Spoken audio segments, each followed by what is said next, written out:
प्रधानमंत्री ने अतीत पर वार करने के साथ ही वर्तमान को लेकर भी विपक्ष को नहीं बख्शा। पिछले 4 दिनों से लोकसभा में जो चल रहा है, पीएम ने उसका जिक्र किया और कांग्रेस पर प्रहार किया। उन्होंने कहा कल लोकसभा में प्रधानमंत्री बोल नहीं पाए थे, आपको इस बारे में जानकारी है। इसका जिक्र किया, इस घटना को राष्ट्रपति के अपमान से जोड़ा। परसों संसद में स्पीकर की कुर्सी की तरफ जो कागज फेंके गए थे, जिसके बाद 8 सांसदों को सस्पेंड भी किया गया। प्रधानमंत्री ने कागज फेंके जाने को दलितों और नॉर्थ ईस्ट के अपमान से जोड़ा। परसों पहली बार जब कागज फेंका गया तब स्पीकर की कुर्सी पर कृष्ण प्रसाद तेनेट्टी बैठे थे, जो दलित समुदाय से आते हैं। दूसरी बार जब कागज फेंका गया तो असम के दिलीप सैकिया उस कुर्सी पर थे। असम में चुनाव होने वाले हैं, वो असम से थे। इसके अलावा सिख समुदाय से आने वाले केंद्रीय मंत्री रवनीत बिट्टू को राहुल गांधी की ओर से गद्दार कहने पर भी कांग्रेस राहुल गांधी को घेरा। राहुल के बयान को सीधे सिखों का अपमान प्रधानमंत्री ने करार दिया। कांग्रेस के शातिर दिमाग जिनका है, ऐसे युवराज ने उनको गद्दार कह दिया। अहंकार कितनी 7वें आसमान पर पहुंच चुका है इनका। कांग्रेस के कितने टुकड़े हुए हैं, कई लोग दूसरे दलों में गए हैं, लेकिन औरों को तो किसी को गद्दार नहीं कहा उन्होंने। लेकिन कल सांसद को गद्दार इसलिए कहा क्योंकि वो सिख थे। ये सिखों का अपमान था, एक गुरुओं का अपमान था। सिखों के प्रति उनके मन में जो नफरत भरी पड़ी है, उन्हें अपने राजनीतिक विचारों में परिवर्तन किया, इसलिए गद्दार हो गए। और ये गद्दार शब्द छोटा नहीं है।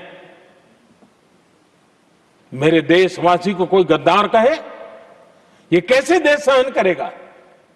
और ऐसे लोग कांग्रेस को नहीं डुबाएंगे तो क्या करेंगे? पीएम मोदी राज्यसभा में जब बोल रहे थे तब शुरू में विपक्षी सांसदों ने खूब नारेबाजी की। पीएम के भाषण में बाधा डालने की आज भी तमाम कोशिशें की गईं, लेकिन प्रधानमंत्री मोदी बिना रुके लगातार बोलते रहे। बीच बीच में विपक्षी नेताओं की चुटकी भी लेते रहे। नतीजा ये हुआ कि 5 मिनट के बाद ही विपक्षी सांसद बायकॉट करके सदन से बाहर चले गए और बिना शोर शराबे के प्रधानमंत्री ने आज अपना भाषण राज्यसभा में पूरा कर लिया। राज्यसभा में दिए गए अपने धन्यवाद प्रस्ताव के भाषण में प्रधानमंत्री ने कांग्रेस पर हमला करने के साथ ही भविष्य के भारत की रूपरेखा भी देश के सामने रखी है।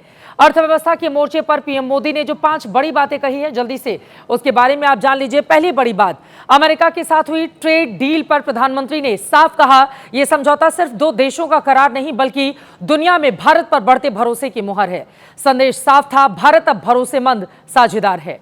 दूसरी बार बदलते वर्ल्ड ऑर्डर का जिक्र करते हुए पीएम मोदी ने कहा कि आज की दुनिया भारत की तरफ उम्मीदों से देख रही है, क्योंकि भविष्य का रास्ता अब नई दिल्ली से होकर गुजरता दिखता है। तीसरी और बेहद अहम बात, प्रधानमंत्री ने भारत की युवा शक्ति को सबसे बड़ी पूंजी बताया। उन्होंने कहा जब दुनिया बूढ़ी हो रही है तब भारत के पास ऊर्जा, हुनर और सपनों से भरी हुई युवा आबादी है। यही आज के हिंदुस्तान की बड़ी और असली ताकत है।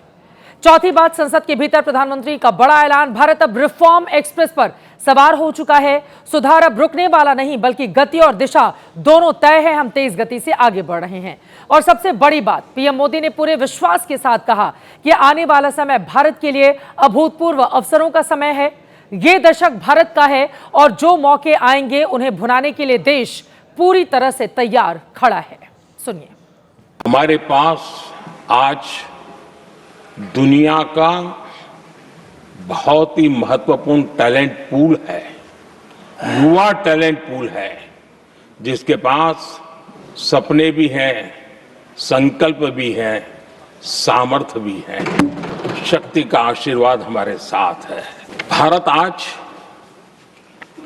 विश्व में जो चुनौतियां पैदा हो रही हैं, उन चुनौतियों का समाधान देने वाला एक देश आशा की किरण बना हुआ है कि आज मेजर इकोनॉमी में भारत का ग्रोथ बहुत हाई है। हाई ग्रोथ और लो इन्फ्लेशन, ये बहुत ही यूनिक संयोग है और ये हमारी अर्थव्यवस्था की मजबूती को प्रदर्शित करता है।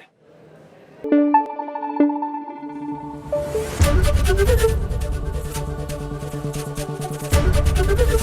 एबीपी न्यूज आपको रखे आगे।